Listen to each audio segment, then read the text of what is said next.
যতক্ষণ আমরা এই সংসারে জীবিত ততক্ষণ আমাদের সাথে সবকিছু থাকে। আমাদের ধন, সুখ স্বাচ্ছন্দ্য, আমাদের মিত্রগণ, আমাদের পরিবার, এই সমাজ, এই সবকিছু আমাদের সাথে থাকে। যেদিন আমরা এই সংসারকে ত্যাগ করব, এদের মধ্যে কেউ আমাদের সাথে যাবে না। না ধন, না স্বাচ্ছন্দ্য, না সম্পত্তি। এই সকল মানুষ, এই সমাজ, এরা শুধুমাত্রই শ্মশান পর্যন্ত আমাদের সাথে থাকতে পারবেন। তারপরে যদি আমাদের সাথে কিছু যেতে পারে তাহলে তা শুধুই আমাদের ধর্ম। আর এই সংসারে আমরা নিজেদের যে সুনাম রেখে যাই সেটা সম্ভব শুধুমাত্র কর্মের দ্বারা। সেই জন্য সংসারে যতদিন পর্যন্ত জীবিত আছেন, যদি কিছু অর্জন করতে চান তাহলে ধর্ম অর্জন করুন, ধর্মের বিষয়ে স্পষ্টতা অর্জন করুন এবং কর্ম অর্জন করুন। এটাই হবে আপনার অতীত এবং এটাই হবে আপনার ভবিষ্যৎ, এবং এটাই সকলকে প্রেরণা প্রদান করবে। আসুন আমার সাথে ভালোবেসে বলুন, রাধা রাধা। সমুদ্র মন্থনের সময় দুই ধরনের রত্ন লাভ করা হয়েছিল। প্রথম হলাহল, যার প্রভাব থেকে এই সমস্ত সংসারের জীবের প্রাণ বাঁচানোর জন্য মহাদেব তাকে নিজের কণ্ঠে ধারণ করে নিয়েছিলেন। আর দ্বিতীয় অমৃত, যেটা কিঞ্চিত পরিমাণ মাত্রায় পাওয়া গেছিল। কখনো কখনো জীবনে এমন কোনো বস্তু যা আপনি প্রয়োজনের থেকেও অনেক বেশি মাত্রায় ভোগের জন্য লাভ করে থাকেন, তা আপনার জন্য বিষ প্রমাণিত হতে পারে। যেমন জল, প্রয়োজনের থেকে অনেক বেশি মাত্রায় যদি এই জল আসে তাহলে আপনার প্রাণ কাটতে পারে। কিন্তু পরিশ্রমের পরে এক পাত্র শীতল জল দ্বারা আপনি যদি স্নান করে নেন তাহলে তা আপনার শরীরের জন্য অমৃত হবে। পরিশ্রম করার পরে যদি আপনার শরীর এক পাত্র খাবার লাভ করে তাহলে তা আপনার শরীরের জন্য অমৃত। কিন্তু যদি কোনো পরিশ্রম না করেই আপনি দিনরাত শুধুই খাবার গ্রহণ করতে থাকেন তাহলে আপনার কাছে তা বিষ সমান। বিষ এবং অমৃত গ্রহণ করাটা আপনার উপরে নির্ভর করছে। কোনো বস্তু আপনার পক্ষে বিষও হতে পারে, আবার অমৃতও হতে পারে। নির্ভর করছে যে আপনি সেটা কিভাবে ব্যবহার করছেন, কতটা মাত্রায় ব্যবহার করছেন। আসুন আমার সাথে ভালোবেসে বলুন, রাধা রাধা। অনেক সময় আমাদের মনে এই ভাবনা আসে যে আমাদের নিরীহ স্বভাবের সুযোগ নিয়ে এই সংসারের মানুষ শুধু আমাদের দুঃখই দেয়। কতবার এমন মনে হয় যে আমরা সবাইকে সাহায্য করার জন্য এগিয়ে যাই আর সকলে আমাদেরই দোষ দেয়। অনেক সময় এমন মনে হয় যে আমরা শুধুই সৎকর্ম করি, সকলের ভালো চাই, কিন্তু সকলে আমাদেরই বিষয়ে খারাপ কথা বলতে থাকে। দুঃখ হয়, কিন্তু আমাদের এটা ভেবে দেখা উচিত যে মানুষ আম গাছের গায়ে পাথর ছোড়ে, শাল গাছের গায়ে পাথর কেন ছোড়ে না? কারণ এই আম গাছে পাওয়া যায় মিষ্টি এবং সুস্বাদু ফল। অন্যদিকে শাল গাছ থেকে আমরা কি পাই? শুধুই কাঠ। তাই যদি আপনাকে কেউ কথা শোনায়, আপনাকে কোনো কিছুতে বাধ্য করার চেষ্টা করে, আপনার বিষয়ে অনুচিত কথা বলে, তাহলে নিশ্চয়ই আপনার মধ্যে এমন বিশেষ কিছু আছে যা তাদের মধ্যে নেই। নিজের মধ্যে আত্মবিশ্বাস বাড়িয়ে তুলুন, ধন্যাত্মক ভাব আনুন, সৎকর্ম করতে থাকুন। কোনো কটুতা এই মনে প্রবেশ করতে দেবেন না। এই মন সুপ্রসন্ন হয়ে বলবে, রাধা রাধা।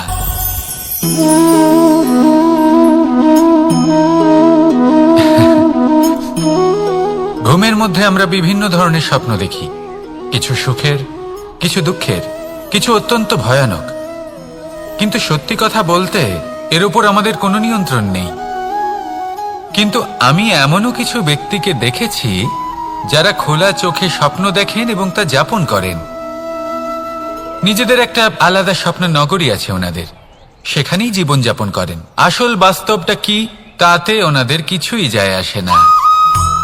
এমন কিছু মানুষ আছেন যাদের কাছে বিন্দুমাত্র জ্ঞান নেই, সে না হয় ঠিক আছে, কিন্তু জ্ঞান এমনভাবে প্রদান করবেন যে মনে হবে সংসারের সমস্ত জ্ঞান তাদের কাছেই রয়েছে। এমন কিছু মানুষ আছেন যারা ভালোবাসতে জানেন না, আর তাও আমি মেনে নিলাম, কিন্তু কথা এমনভাবে বলবেন তাতে মনে হবে যেন প্রেমের বিষয়ে সবকিছু শুধুমাত্র ইনিই জানেন।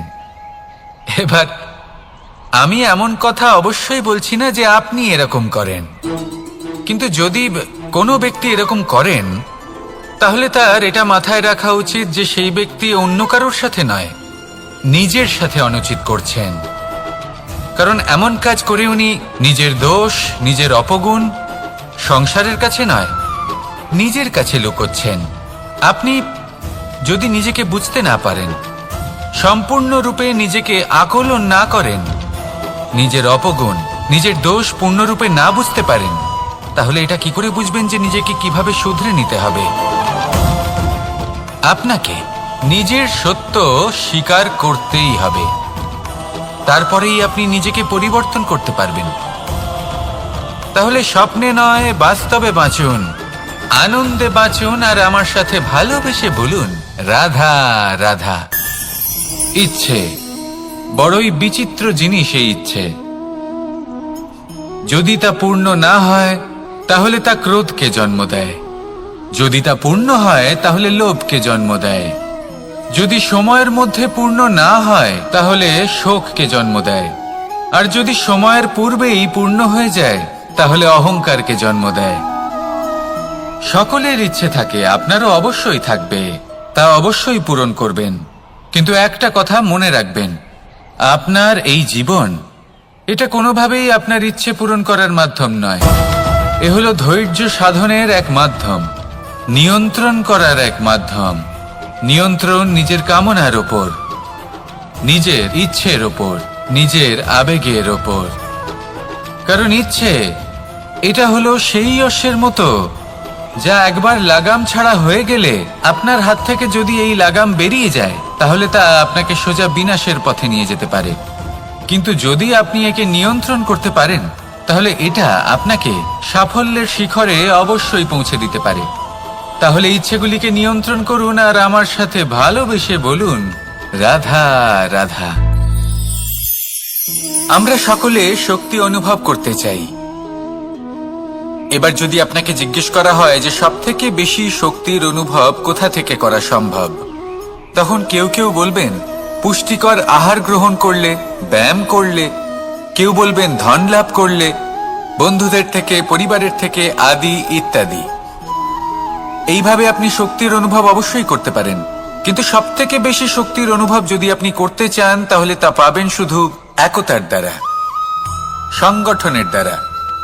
যদি আপনাকে উদাহরণ দিই, নিজের এই হাতটাকে দেখুন, 5টা আঙুল রয়েছে। কোনো একটা বস্তুকে নিজের একটা আঙুল দ্বারা তুলে ধরার চেষ্টা করে দেখুন, বড়ই কষ্ট হবে। তখন আপনি বুঝতে পারবেন যখন এই 5টি আঙুল একত্রিত হয় তখন কোনো কাজ কতটা সহজ হতে পারে। এটাই হলো শক্তি, একতার। সব থেকে ভালো উদাহরণ যদি আপনাকে দিই তাহলে বাঁশি। এই বাঁশি থেকে অত্যন্ত মধুর সুর নির্গত হয় যা সবার মন প্রসন্ন করে দেয়। এই কথা সত্যি, কিন্তু এই বাঁশি আমি একটা বা দুটো আঙুল দিয়ে বাজাতে পারবো না। আমাকে প্রত্যেকটা আঙুল ব্যবহার করতেই হবে, তবেই এর থেকে মধুর সুর নির্গত হবে যা সকলকে প্রসন্ন করবে, ঠিক কিনা? ঠিক এইভাবেই যদি আপনি চান যে আপনার জীবনরূপী বাঁশি থেকেও মধুর সুর নির্গত হোক বা সবার মনকে প্রসন্ন করে তুলুক, তাহলে আপনাকেও জীবনে একতা নিয়ে আসতেই হবে। আপনি একাও কর্ম করতে পারেন, পথ চলতেও পারেন, সামনেও এগোতে পারেন, সাফল্যও লাভ করতে পারেন। কিন্তু যখন সকলে একসাথে এগোবেন, সেই পথে চলবেন, সেই কর্মই করবেন, তখন লক্ষ্যে অবশ্যই পৌঁছবেন, সাফল্য অবশ্যই লাভ করবেন। কিন্তু সেই সাফল্য এবং তার আনন্দর সংমিশ্রণটাই একটু অন্যরকম হবে। তাই জীবনে ঐক্যবদ্ধ হন, একসাথে মিলে এগোতে থাকুন, আর আমার সাথে ভালোবেসে বলুন রাধা রাধা। আমাদের মধ্যে এমন অনেক মানুষ আছেন যারা বই পড়তে পছন্দ করেন, অনেক মানুষ আছেন যারা ভিন্ন ভিন্ন রকমের কাহিনী পড়েন। এবার পড়তে পড়তে মাঝে এমন একটা অধ্যায় অবশ্যই আসে যা আমাদের হৃদয় স্পর্শ করে যায়। আমরা হৃদয় যন্ত্রণা অনুভব করি, তাও আমরা সেই কাহিনী শেষ পর্যন্ত পড়ি, এবং তখন আমরা বুঝতে পারি যে সেই যন্ত্রণাময় অধ্যায়টি কেন এসেছিল, তার থেকে আমরা কি শিক্ষা পেলাম, এবং আমরা অবশেষে লক্ষ্যেও পৌঁছলাম।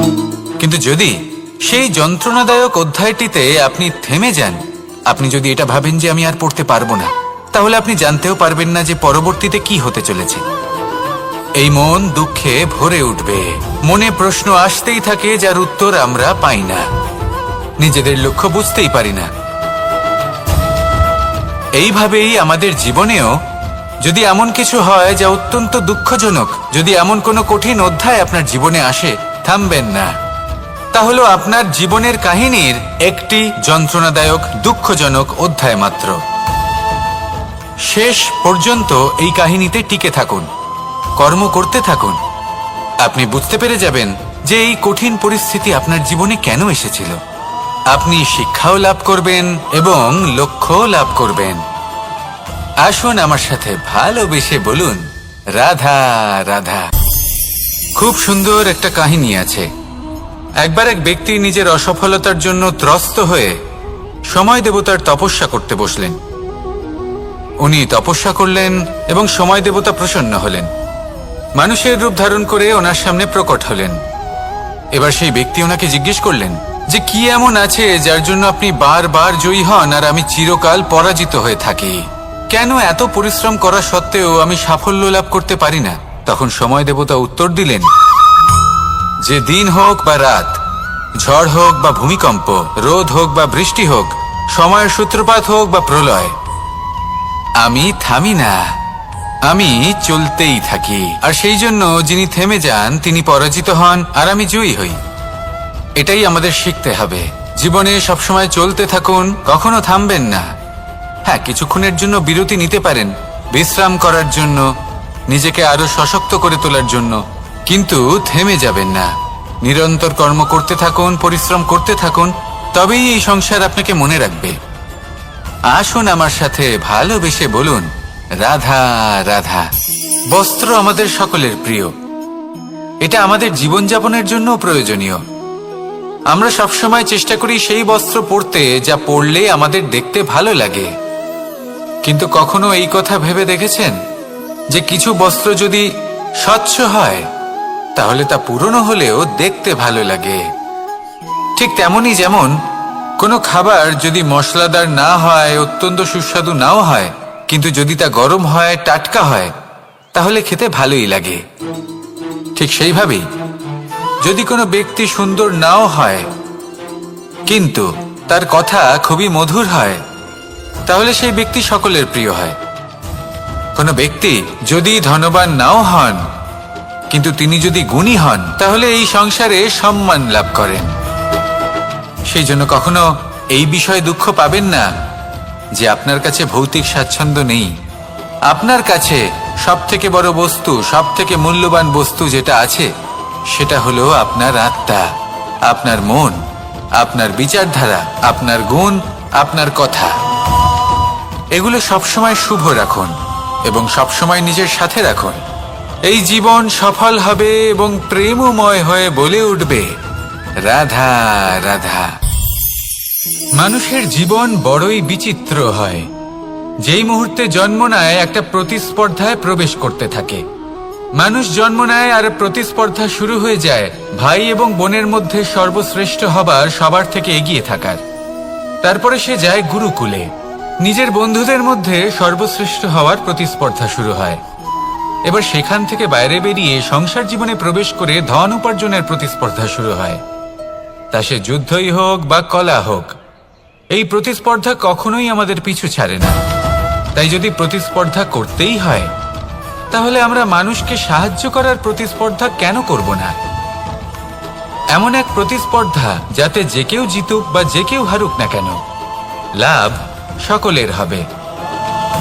সকলের মধ্যে প্রেম বিতরণ করতে থাকুন, এইভাবেই আনন্দ বিতরণ করতে থাকুন। আর আমার সাথে ভালোবেসে বলুন, রাধা রাধা।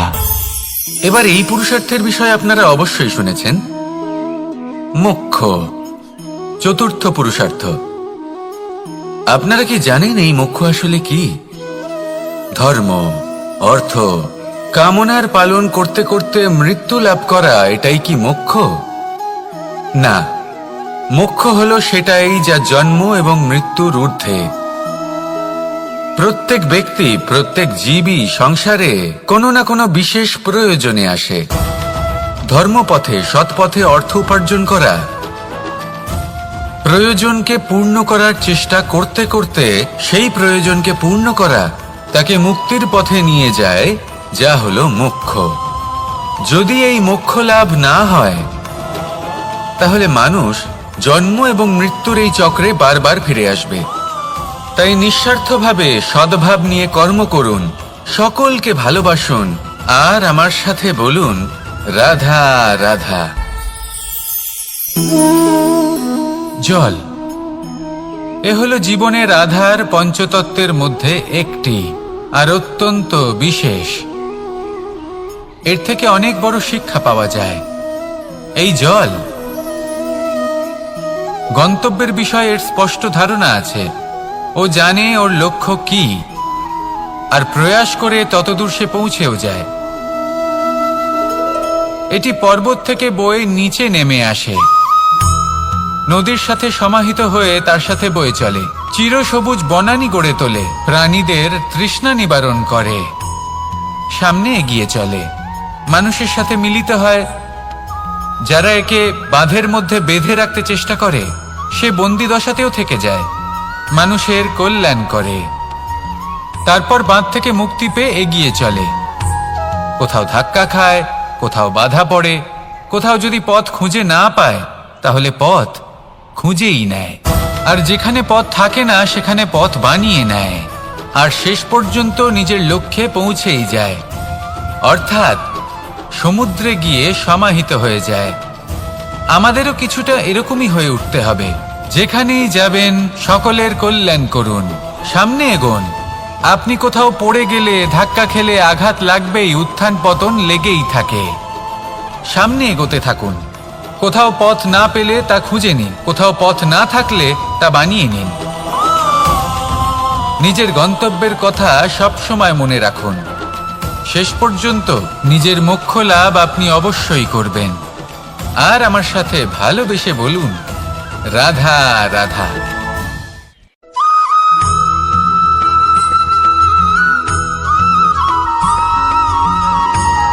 ছোট হোক বা বড়, রাজা হোক বা দরিদ্র, সমস্ত মানুষের মধ্যে একটা সামঞ্জস্য থাকে। সমস্ত মানুষের কাছে তার প্রশংসা অত্যন্ত গুরুত্বপূর্ণ। সে খুবই প্রসন্ন হয় যদি আপনি তার প্রশংসা করেন, কিন্তু আপনি যদি তাকে এটা বলেন যে এটা তোমার ভুল ছিল, তোমার কিছু খামতি ছিল, তখন সেটা সে মানতে রাজিই থাকে না। সব মানুষ এটা শুনতে পছন্দ করে যে সে যেটা করেছে সেটাই সর্বোত্তম। এবার আমি আপনাকে একটা কথা বলি, এ হলো নিন্দা, এ হলো প্রশংসা, আর এই হলো সত্য, যা সবার থেকে উচ্চস্থানীয়। সেই জন্য মানুষ আয়না দেখে। আয়না তাকে তার সৌন্দর্য দেখায় না, তাকে দেখায় যা সত্য, যাতে মানুষ আরো সুন্দর হওয়ার চেষ্টা করতে থাকে। তাই আয়না অত্যন্ত গুরুত্বপূর্ণ সত্যকে জানার জন্য। জীবনে নিন্দুকের মাহাত্ম্য প্রশংসকের মাহাত্ম্যের থেকে অনেক বেশি। কেন?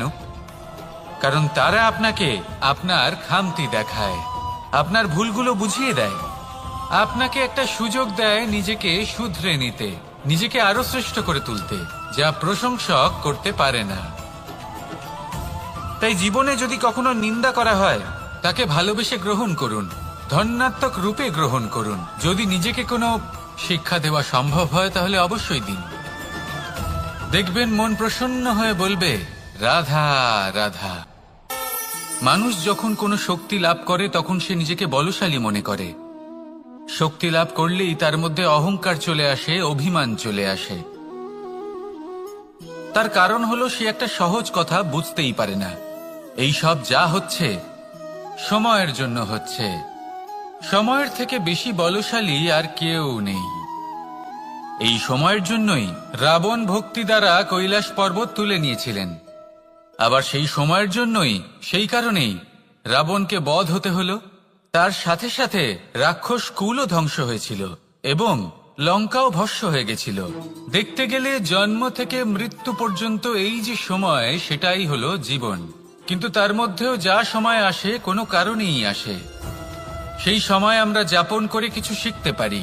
তাই আজ যে সময় আপনার হাতের কাছে আছে তাকে মুষ্টিবদ্ধ করে রাখুন, তাকে সামলে রাখুন, তাকে সংযত করে রাখুন, অনুভব করুন, তার থেকে কিছু শিখুন, তাকে কোনোভাবেই ব্যর্থ হতে দেবেন না। আর এটা জেনে রাখুন যে ভবিষ্যতে যা কিছু হতে পারে, যা কিছু হতে চলেছে, সেটা না আপনি জানেন আর না তা আপনার বশে রয়েছে। সেই জন্য আজ অহংকার বা অভিমান করে নিজের ভবিষ্যতের ক্ষতি করবেন না, সেই অনর্থ ঘটাবেন না। এটাই হলো সময়ের অর্থ। আসুন আমার সাথে ভালোবেসে বলুন, রাধা রাধা। গুরু, যিনি পথ দেখান, আমাদের জীবনে অত্যন্ত গুরুত্বপূর্ণ, অত্যন্ত আবশ্যক। কিন্তু কিছু মানুষ মনে করেন যে গুরুর কোনো প্রয়োজন নেই, কারণ এই সমগ্র জ্ঞান মানুষের অন্তরেই নিহিত রয়েছে। এবার প্রশ্ন এটাই, যদি সমস্ত জ্ঞান মানুষের অন্তরে নিহিত থাকে তাহলে গুরুর কি প্রয়োজন? আর যারা আজ পর্যন্ত গুরুকে মেনে এসেছেন তারা কি অনুচিত করেছেন? এর উত্তর আমি আপনাকে দেব একটা উদাহরণ দ্বারা। একটা কাঠ যা জ্বলনশীল, জ্বলনের ঊর্জা তার অন্তরে নিহিত রয়েছে, কিন্তু তার জ্বলনের জন্য বাইরে থেকে একটা অনুঘটকের প্রয়োজন হয়। এই অনুঘটকই হলেন আপনার গুরু। উত্তাপ যা একটা কাঠকে জ্বালাতে পারে, সেই উত্তাপ হলো গুরুর প্রচেষ্টা। যদি সেই গুরুই না থাকে, তার প্রচেষ্টাই না থাকে, তাহলে সেই সমস্ত জ্ঞান যা মানুষের অন্তরে নিহিত তা ব্যর্থ হয়ে যাবে। যদি আপনার সাথে আপনার গুরু থাকেন, আপনার পথ প্রদর্শন করেন, আপনার অন্তরের জ্ঞানকে বাইরে নিয়ে আসতে পারেন, তাহলে তাকে সম্মান করুন। আর আমার সাথে ভালোবেসে বলুন, রাধা রাধা। বিপদ আপদ আপনাকে সন্ত্রস্ত করে রাখতে পারে, কিন্তু এই বিপদ প্রত্যেকের জীবনে কোনো না কোনো কারণে থাকে। এটা আপনাকে দেখায় যে আপনার মধ্যে কি খামতি রয়েছে, কেন রয়েছে। এই বিপদ হলো সেই মাধ্যম যার দ্বারা আপনি নিজের দুর্বলতাকে নিজের শক্তিতে পরিবর্তন করতে পারেন। একটা ফুলের দিকে তাকান। একটা ফুল, তার বুকে যখন একটা সূচ বিঁধে এপার ওপার হয়ে যায়, শুধু তখনই আমাদের প্রভুর জন্য ফুলের মালা তৈরি করা যায়। সেই জন্য কখনোই বিপদকে ভয় পাবেন না, তার থেকে দূরে পালাবেন না, একে স্বাগত জানান। বোঝার চেষ্টা করুন এই বিপদ কেন আছে। যদি বিপদকে বুঝতে পারেন তবেই জীবনকে বুঝতে পারবেন। যদি জীবনকে বুঝতে পারেন তবে এই বিপদকে সম্পদে পরিণত করতে পারবেন। আসুন আর আমার সাথে ভালোবেসে বলুন, রাধা রাধা। পরিকল্পনা অত্যন্ত গুরুত্বপূর্ণ, এটা আমাদের জীবনে অত্যন্ত আবশ্যক, এটা আমাদের জীবনে। কিন্তু এই পরিকল্পনা ঠিক কতটা হওয়া উচিত, অর্থাৎ এই পরিকল্পনার সম্পর্কে কতটা চিন্তা করা উচিত, কতটা ভবিষ্যতের বিষয়ে চিন্তা করা উচিত। এবার দূরদর্শিতা অত্যন্ত বিশিষ্ট গুণ মানব জীবনে, কিন্তু দূরদর্শিতায় এতটাও মগ্ন হওয়া উচিত নয় যে কাছের জিনিসগুলোই নজরে না পড়ে। আজকের কথা বাদ দিয়ে শুধুই ভবিষ্যৎ নিয়ে চিন্তা করা অনুচিত। এবার দেখুন, পরিকল্পনা করুন, কিন্তু তার থেকে বেশি উপভোগ করুন। এই মুহূর্ত সম্পর্কে অবগত নয়, কিন্তু ভবিষ্যতের কথা আমরা চিন্তা করতে থাকি। আমি এটা অনুভব করতে চাই, ওইটা অনুভব করতে চাই, ওই আনন্দ প্রাপ্ত করতে চাই। এটা অনুচিত। পরিকল্পনা করুন, সংযত করুন, কিন্তু আজকে, বর্তমানকে, এই মুহূর্তকে, জীবনের বাস্তবিক আনন্দ এটা, আর জীবনযাপনের সব থেকে শ্রেষ্ঠ পথও এটা। আসুন আমার সাথে ভালোবেসে বলুন, রাধা রাধা। কখনো কখনো মনে এই ভাবনা আসতেই পারে যে ঈশ্বর আজ পর্যন্ত এত রূপে অবতীর্ণ হয়েছেন, এতবার এই পৃথিবীতে এসেছেন, তারপরেও এই সংসারে কোথাও না কোথাও এই পাপ বসবাস করে। এটার কারণ কি? এটার কারণ আমরা স্বয়ংই। যখন কোনো ব্যক্তি এই পৃথিবীর পথপ্রদর্শন করে, এই সংসারকে উচিত দিশা দেখায়, এই সংসারের মঙ্গল করে, আমরা সেই ব্যক্তিকে মানুষ থেকে ঈশ্বর বানিয়ে ফেলি। সেই ব্যক্তির পতন স্বয়ং আমাদের হাতেই হয়ে যায়, কারণ সেই ব্যক্তি তার শ্বাস প্রশ্বাসের জন্য হয় না। সেই ব্যক্তি হলো সেই ভাবনা যা সে এই সংসারকে প্রদান করেছে। আমরা সেই ব্যক্তির ভাবনাটারই অন্ত করে দিই। এটা উচিত নয়। আমরা ওনাকে প্রভু মেনে নিই। প্রভু মানার পর আমরা ওনার কাছে প্রার্থনা করি, হে প্রভু আমাদের সাহায্য করুন। যদি উনি প্রভুও হন, তাও উনি পৃথিবীতে এসেছেন মনুষ্য রূপে। যা কর্ম করেছেন, যা শক্তি প্রাপ্ত করেছেন, এই দেহ থেকেই প্রাপ্ত করেছেন। আপনাদের এটা বোঝানোর জন্য যে এই কাজ আপনিও করতে পারেন। যারা সৎ আত্মা থাকেন তাদের জন্য সর্বশ্রেষ্ঠ শ্রদ্ধাঞ্জলি হলো এটাই যে আপনি তাদের পদচিহ্ন অনুসরণ করে চলুন। না ওনাদের স্মরণে থাকুন, না পুষ্পের মালা ওনাদের চরণে রাখুন, বরং তাদের ভাবনাকে অনুসরণ করে সেই ভাবনা নিয়ে এগিয়ে চলুন। এটা না শুধু আপনার জন্য, বরং সমগ্র সংসারের জন্য লাভদায়ক। তাহলে এটাই করুন আর আমার সাথে ভালোবেসে বলুন, রাধা রাধা। যখন কঠোর রোদে আমাদের শরীর উত্তপ্ত হয়ে যায়, আমরা গরম অনুভব করি, তখনই যদি বর্ষা হয় আর বৃষ্টির জলের ফোঁটা আমাদের শরীরে এসে পড়ে, তখন কেমন অনুভূতি হয়? বর্ষার এই জলের ফোঁটা যখন ধরিত্রীতে পড়ে, তখন যে নাদ উৎপন্ন হয়, মনে হয় যেন এক সঙ্গীত। এমন এক সঙ্গীত যা স্থিরতার সাথে আমাদের বুঝিয়ে দেয় যে এই সূর্যের উত্তাপ, এই রোদ, তা চিরকালের জন্য থাকবে না। সূর্যের কিরণের যতই তেজ থাকুক, যখন বর্ষা আসবে এই রোদের কিরণকে শীতল করবে। সূর্যের তেজ যতই বেশি হোক না কেন, কখনো না কখনো কালো মেঘ আসবে আর সূর্যকে ঢেকে দেবে। অর্থাৎ এই প্রকৃতি আমাদের শিক্ষা দেয় যে কারোর প্রকাশ, যে কারোর মেধা চিরকাল টিকে থাকে না। এবার যদি কথা বলি অন্ধকারের বিষয়ে, তবে রাত্রির কালো অন্ধকারকে একটা জোনাকির আলো পরাজিত করে। অর্থাৎ অন্ধকারও চিরকালের জন্য বজায় থাকে না। এটা কি আমরা বুঝলাম? তবে আপনাদের দুটো সহজ প্রশ্ন করব। জীবনে যখন কিছুই আপনাদের সাথে চিরকাল থাকবে না, তাহলে অহংকার কি নিয়ে? আর জীবনে যদি প্রত্যেক দুঃখ, বিপদ, সমস্যা একটা সময়ের পর আপনাকে ছেড়ে চলে যায়, তাহলে পরাজয় মানবেন কেন? এই দুশ্চিন্তা ত্যাগ করুন, এই অহংকার ত্যাগ করুন, আসক্তি ত্যাগ করুন আর আমার সাথে ভালোবেসে বলুন, রাধা রাধা। ভোজন। এই সংসারে যেই হোক না কেন, কোনো মানুষ হোক, কোনো প্রাণী হোক, কোনো কীট হোক বা কোনো বনস্পতি হোক, প্রত্যেকের জন্য ভোজন অতি আবশ্যক। কারণ ভোজন থেকেই শক্তি পাওয়া যায়, আর সেই শক্তি দিয়েই সংসারের, আমাদের জীবনের সমস্ত কার্য করা যায়। এবার এমন এক ধরনের শক্তি হয় যা শীতের ঋতুতে সূর্য থেকে আমরা পেয়ে থাকি, আর আরেক ধরনের উত্তাপ হয় যা দিয়ে ভোজন রান্না করা হয়, সুস্বাদু নানান ধরনের ভোজন। এবার অত্যন্ত গুরুত্বপূর্ণ হলো যে ব্যক্তি সেই ভোজন বানাচ্ছেন তার মানসিক পরিস্থিতি এবং সেই ব্যক্তি যিনি ভোজন গ্রহণ করছেন তার মানসিক অবস্থা। যখনই আপনি ভোজন বানাচ্ছেন তখন ভালোবাসার সাথে কাজটা করুন, ধন্যাত্মক ভাব নিয়ে, সৎ ভাবনার সাথে। কারণ আপনার এই মানসিক স্থিতি শক্তির আকারে সেই খাদ্যের সাথে মিলে মিশে যায়।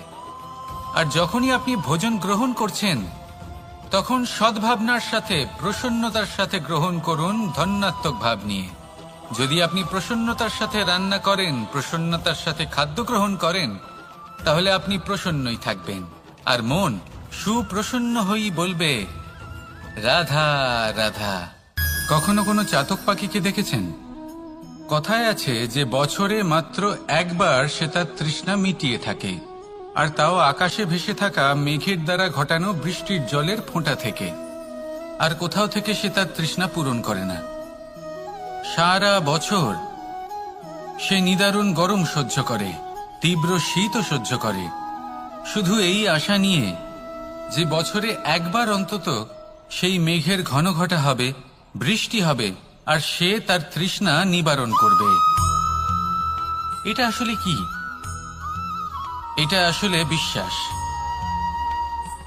সেই বিশ্বাস যে বছরে একবার সেই মেঘ আসবে তৃষ্ণা নিবারণ করতে।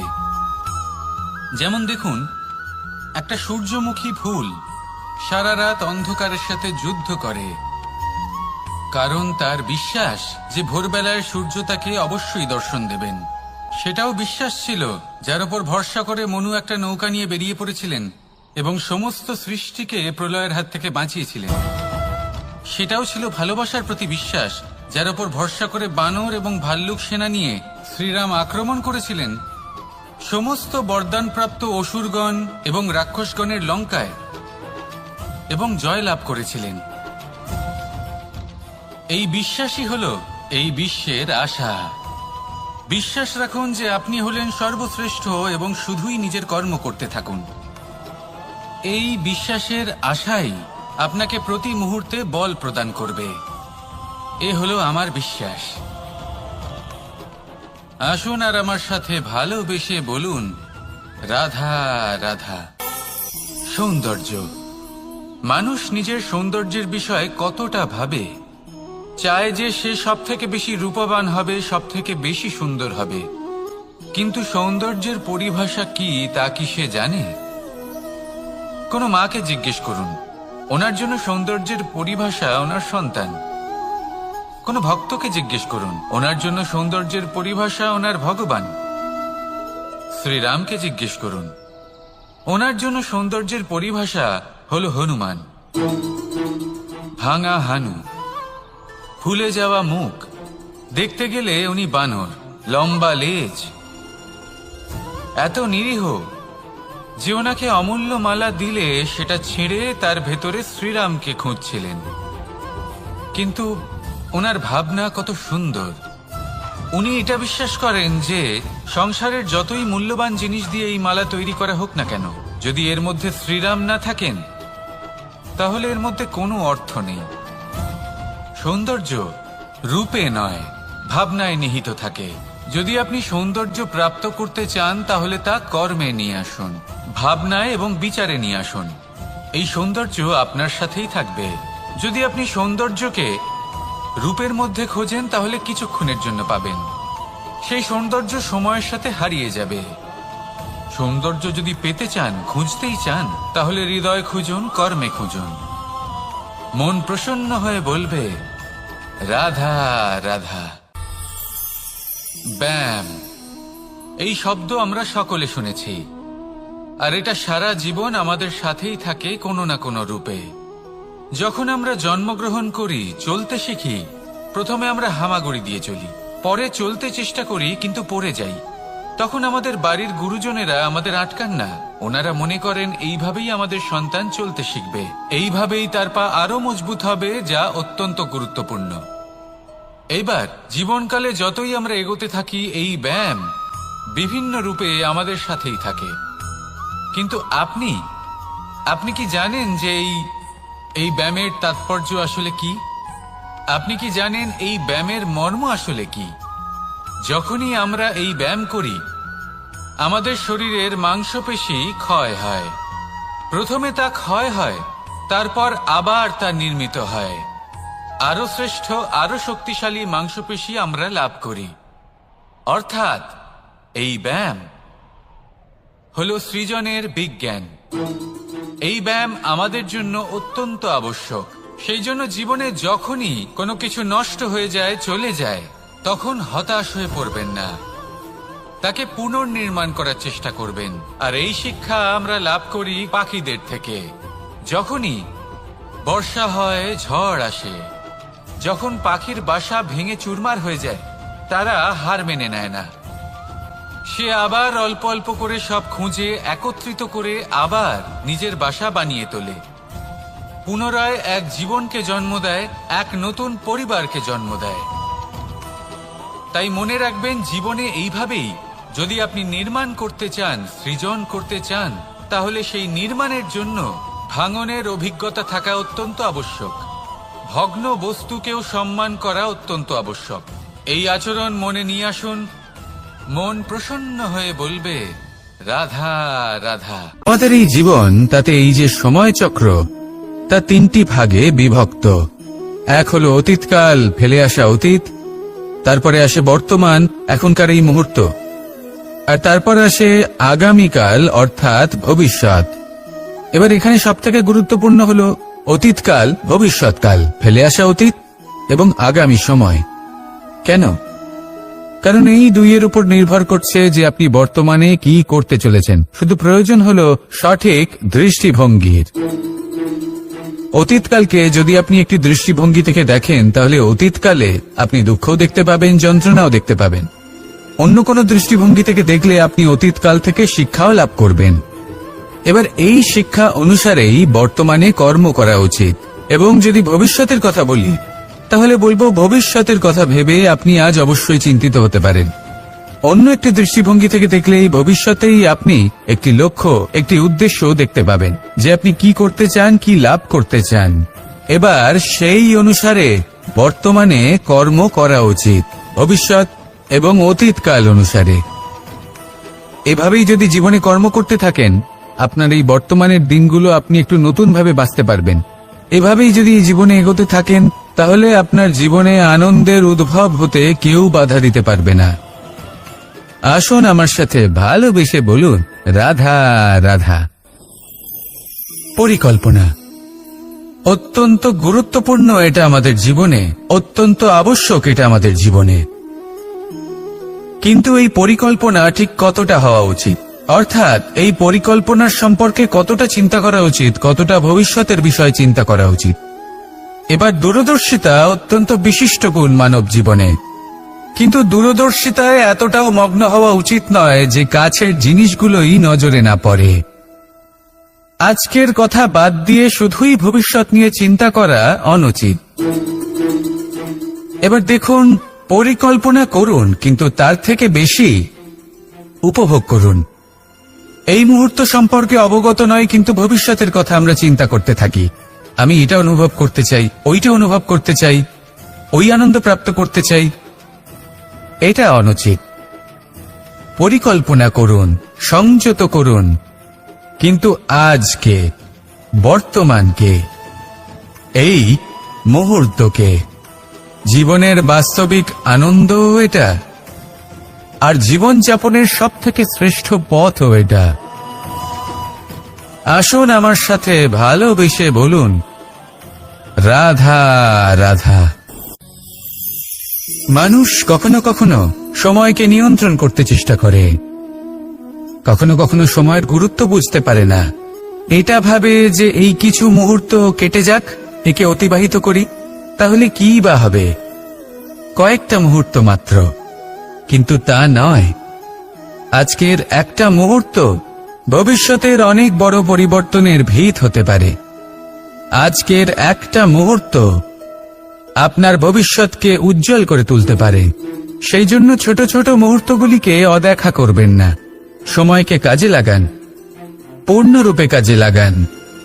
এবার যদি আপনি কাউকে সাহায্য করতে চান আর সেই কারণেই যদি থেমে থাকেন, তাহলে ঠিক আছে, কারণ আপনি কাউকে সাহায্য করে তার জীবনকে আরো ভালো করে তুলতে চাইছেন, আরো শ্রেষ্ঠ করতে চাইছেন।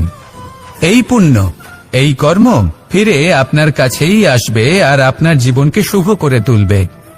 কিন্তু যদি আপনি আলস্যের কারণে থেমে থাকেন এবং কিছুই না করেন, সময় নষ্ট করেন, তাহলে কিন্তু একটাই ঘটনা ঘটবে, আপনার ভবিষ্যৎ বিপদগ্রস্ত হয়ে পড়বে, আর কিছুই নয়। সেই জন্য এটা বোঝা প্রয়োজন যে কখন থামতে হবে এবং কেন থামতে হবে। যদি আপনার থামার কারণ এবং সময় অনুচিত হয়ে থাকে, তাহলে আপনার ভবিষ্যৎ কখনোই উচিত হতে পারে না।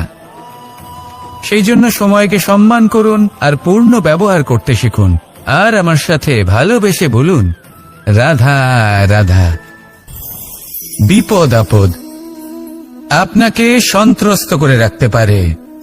কিন্তু এই বিপদ প্রত্যেকের জীবনে কোনো না কোনো কারণে থাকে। এটা আপনাকে দেখায় যে আপনার মধ্যে কি খামতি রয়েছে, কেন রয়েছে।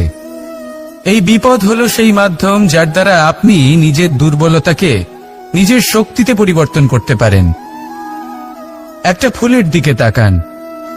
একটা ফুল তার বুকে যখন একটা সূচ বিঁধে এপার ওপার হয়ে যায়, শুধু তখনই আমাদের প্রভুর জন্য ফুলের মালা তৈরি করা যায়। সেই জন্য কখনোই বিপদকে ভয় পাবেন না, তার থেকে দূরে পালাবেন না, একে স্বাগত জানান। বোঝার চেষ্টা করুন এই বিপদ কেন আছে। যদি বিপদকে বুঝতে পারেন তবেই জীবনকে বুঝতে পারবেন। যদি জীবনকে বুঝতে পারেন তবেই এই বিপদকে সম্পদে পরিণত করতে পারবেন। আসুন আর আমার সাথে ভালোবেসে বলুন, রাধা রাধা। জীবনে সবথেকে বেশি গুরুত্বপূর্ণ বস্তু কি? বাড়ি, বাহন, সোনা, ধন। যদি আমি সত্যি বলি তাহলে জীবনে সবথেকে বেশি গুরুত্বপূর্ণ বস্তু কোনো বস্তুই নয়। যদি কিছু গুরুত্বপূর্ণ থাকে তাহলে তা হলো অনুভূতি, করুণা, মিত্রতা, মাতৃত্ব, বাৎসল্য, আর সবথেকে বেশি গুরুত্বপূর্ণ ভালোবাসা। নিজেদের এই জীবনে যদি আপনি শুধুমাত্র বস্তুর খেলাতে মেতে থাকেন তাহলে জীবনে আনন্দ কখনোই থাকবে না। নিজের এই জীবনকে অনুভূতির পীঠস্থান বানিয়ে তুলুন। এই মন প্রসন্ন হয়ে বলবে, রাধা রাধা। সাগরের ঢেউ সমুদ্র তটে ধাক্কা খেয়ে, পাথরের সাথে ধাক্কা খেয়ে তার আকার বদলে দিতে পারে। বিভিন্ন আকারের পাথরে এদের ঘষে ঘষে গোলাকার বানিয়ে দিতে পারে, কিন্তু এই সাগরের ঢেউ এদের নিজেদের আকার কখনো বদলায় না। কিন্তু এমন কেন? কারণ এরা বিচ্ছিন্ন হয়েও আবার একত্রিত হতে জানে। অর্থাৎ যখন এরা বিচ্ছিন্ন হয় তখন মতভেদ অবশ্যই, কিন্তু আবার একত্রিত হওয়া হলো এদের একতার প্রতীক। দেখুন, ঝগড়াঝাঁটি, তর্ক বিতর্ক, মতভেদ এগুলো জীবনের অভিন্ন অঙ্গ, কিন্তু এদের কখনো মনে প্রবেশ করতে দেবেন না। যদি মনে প্রবেশ করেও ফেলে তাদের মনে ঘর করতে দেবেন না, এদের বের করে ফেলুন। এই ঝগড়াঝাঁটি, তর্ক বিতর্ক, মতভেদ এদের সারা জীবন সাথে নিয়ে চলবেন না। যদি একসাথে নিয়ে চলতে চান তাহলে সকলকে একসাথে নিয়ে চলুন, ঢেউয়ের মতো। একতায় বিশ্বাস রাখুন। একসাথে মিলে যদি এগোতে থাকেন তাহলে অনেক দূর পৌঁছবেন, নয়তো শুধু দূরের কথা ভেবেই যাবেন। কি চান সেই সিদ্ধান্ত আপনারই। আসুন আর আমার সাথে ভালোবেসে বলুন, রাধা রাধা। এই সাগর হলো বিশাল। কথায় আছে যে জীবনের উৎপত্তি সাগর থেকেই হয়েছে। কথাটা ঠিকও। এই সাগরই আমাদের ভিন্ন ভিন্ন ধরনের বনস্পতি প্রদান করেন, মণি এবং মুক্ত প্রদান করেন। আমরা কতটা তুচ্ছ সেই বিষয়ে আমাদের উপলব্ধি ঘটান, আমাদের প্রেরণা প্রদান করেন, যাতে আমরাও সাগরের মতো বিশাল হয়ে উঠতে পারি। এই সাগরের অনেকগুলো গুণ আছে যা আমরা শিখতে পারি। আজ আমি কথা বলবো একটা বিশেষ গুণের বিষয়। বেশিরভাগ মানুষ মালিন্য, নোংরা পদার্থ, নোংরা বস্তু, অপদ্রব্য এই সাগরে ভাসিয়ে দেন, কিন্তু সাগর এই পদার্থ নিজের মধ্যে একত্রিত করে রাখেন না। এই সব নিজের ভেতর থেকে বাইরে বের করে দেন। এ হলো অত্যন্ত শ্রেষ্ঠ একটা গুণ। কিন্তু এই কাজকেও সার্থক করার জন্য সাগরেরও একটা তটের প্রয়োজন পড়ে, যেখানে সাগর এই সব বস্তু বাইরে বের করে ফেলতে পারে। আর মানুষও ভিন্ন কিছু নন। দেখুন, মানুষেরও তো একটা তটের প্রয়োজন পড়ে। এই তট, তিনি হয়তো আমাদের গুরু হতে পারেন, আমাদের মা বাবা হতে পারেন, ভাই বা মিত্র হতে পারেন, বা হয়তো সেই সমস্যাগুলি যার থেকে আমরা দূরে পালিয়ে যাচ্ছি। কারণ যখন আপনি এই সমস্যাগুলির সম্মুখীন হবেন, শেষ পর্যন্ত আপনি শিক্ষাই পাবেন। সব থেকে বেশি গুরুত্বপূর্ণ এই মনকে পবিত্র রাখা। আর তার জন্য একটাই উপায় আছে, এই মন তার মন্থন করা। যদি এই মনের মন্থন করেন তাহলে পূর্ণরূপে পবিত্র হবেন। আর এই মন, আপনি তো জানেনই, প্রসন্ন হয়ে বলবে রাধা রাধা। যদি আমি আমার চোখ বেঁধে কোনো একটা নির্দিষ্ট দিকে নিজের সমস্ত শক্তি প্রয়োগ করে ছুটে যাই, তাহলে কি হবে? আমি কোথাও ধাক্কা খেতে পারি, নিজের ক্ষতি করতে পারি, কোথাও পড়ে যেতে পারি, তাই না? অর্থাৎ এটা নিশ্চিত এই কাজ আমার করা উচিত নয়। কিন্তু আজকের দিনে প্রত্যেকটা মানুষ এই কাজই করছেন, তাই না? কোনো কাজ করার পূর্বে সেই কাজের বিষয়ে সম্পূর্ণ তথ্য কোথায় সংগ্রহ করছেন? শুধু এটুকু জানেন যে এই কাজটা করলে কত ধন অর্জন করবেন আর কত নাম হবে, আর ব্যাস সামনে এগিয়ে যান। এটা উচিত নয়। পূর্ণরূপে যে কোনো কাজ করার আগেই সেই কাজের বিশ্লেষণ করে নেওয়া উচিত, তা বুঝে নেওয়া উচিত, এবং সেই বিষয়ে অবশ্যই খেয়াল রাখা উচিত যে আপনার শরীর এবং আপনার মন এই কাজ করার জন্য কি প্রস্তুত রয়েছে। যদি তা না হয় তাহলে প্রথমে নিজেকে শুধরে নিন, তারপরে সেই কাজ করুন। যদি এইভাবে জীবনে সামনে এগোন তাহলে সাফল্যের সম্ভাবনা জীবনে অনেক বেশি বেড়ে যাবে। তাহলে এটাই করুন আর আমার সাথে ভালোবেসে বলুন রাধা রাধা। আমরা জীবনে চলতে চাই, সামনে এগোতে চাই, কিন্তু কখনো কখনো এমন হয় যে আমরা আমাদের লক্ষ্য দেখতেই পাই না। আমরা চিন্তিত হয়ে পড়ি, ব্যতীত হয়ে পড়ি, আমরা কিছু বুঝতেই পারি না। এই মন অশান্ত হয়ে যায়। কিন্তু যদি আপনি থেমে যান তাহলে নিজের পথ এবং নিজের লক্ষ্য থেকে সরে যাবেন। সেই জন্য চলতে থাকুন, থামবেন না। যতদূর পারবেন চলতে থাকুন, যতদূর দৃষ্টি যাচ্ছে চলতে থাকুন। তারপরেই দেখবেন পরবর্তী পথ আপনা থেকেই আপনার সামনে আসবে। কারণ আপনার দৃষ্টির সীমা থাকতেই পারে, দৃষ্টিভঙ্গির সীমা নেই। আপনার পথের সীমারেখা থাকতেই পারে, কিন্তু সেই পথে চলার সাহসের সীমা নেই। সেই জন্য নিজেকে অসীমিত করে তুলুন। এই সীমারেখা আপনা থেকেই দূর হয়ে যাবে, লক্ষ্য নিজে থেকেই দেখতে পাবেন, আর এই মন সুপ্রসন্ন হয়ে বলবে রাধা রাধা। সম্পর্ক হলো আমাদের জীবনের একটি আধার। কিছু সম্পর্ক এমন যা আমরা জন্মসূত্রে লাভ করি, যেমন পরিবার, মা, বাবা। কিছু সম্পর্ক আছে যা আমরা জীবনে অর্জন করে থাকি, তা সে প্রেমের হোক, স্নেহের হোক বা বন্ধুত্বের।